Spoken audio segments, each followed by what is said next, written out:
बिलासपुर से बड़ी खबर की बात कर लेते हैं। हाईकोर्ट ने एक महत्वपूर्ण फैसला सुनाया है।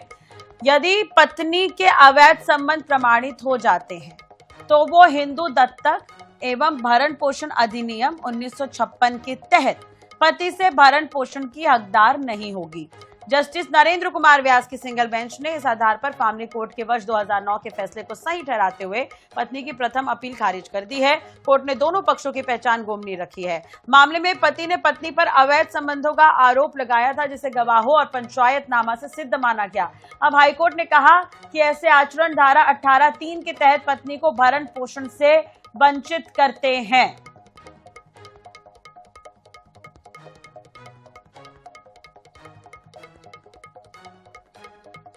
पंकज गुप्ते हमारे साथ जुड़ गए इसी खबर पर ज्यादा जानकारी के लिए बात करने के लिए। पंकज, अब देखिए, हालांकि नाम तो गोपनीय रखा गया है, पति पत्नी से जुड़ा ये पूरा मामला रहा जहां पर पत्नी के अवैध संबंध पाए गए और उस आधार पर जो याचिका पत्नी ने लगाई थी उसे खारिज कर दिया कोर्ट ने और कहा है कि अब उसे किसी तरह का भरण पोषण नहीं दिया जाएगा पति की तरफ से। थोड़ा और मैं इस पूरे मामले को आपसे समझना चाहूंगी।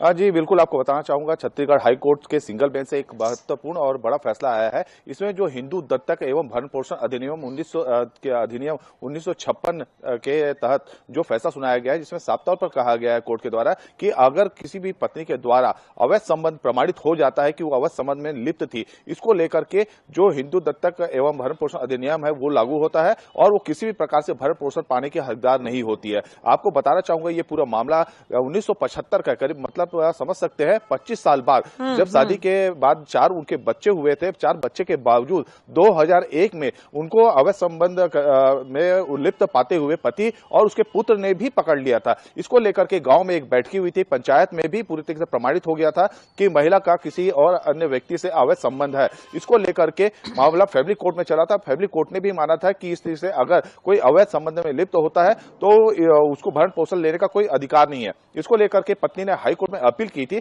जिसको हाईकोर्ट के सिंगल बेंच ने प्रारंभिक रूप से उसको खारिज करते हुए साफ तौर पर कह दिया है कि अगर आपका अवैध संबंध प्रमाणित हो जाता है तो आप भरण पोषण पाने की किसी प्रकार से हकदार नहीं होती है और उनकी याचिका को खारिज कर दिया गया है। जी तो पंकज, ये मामला इतने समय तक चल रहा था, लेकिन अब जब ये फैसला इस पर आ गया तो रिएक्शन क्या कुछ मिल रहे हैं? क्योंकि काफी लंबी ये प्रक्रिया चली, ऐसा हम कह सकते हैं।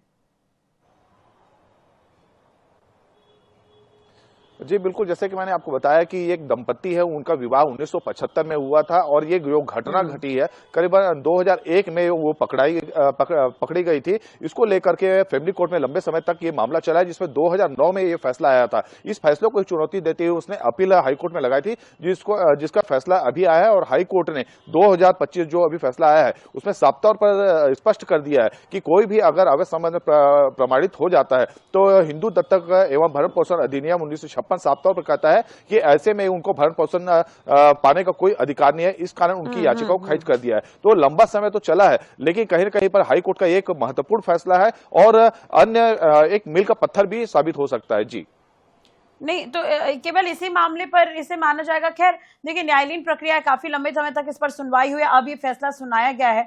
तो बहुत बहुत शुक्रिया तमाम जानकारी और बातचीत करने के लिए आपका।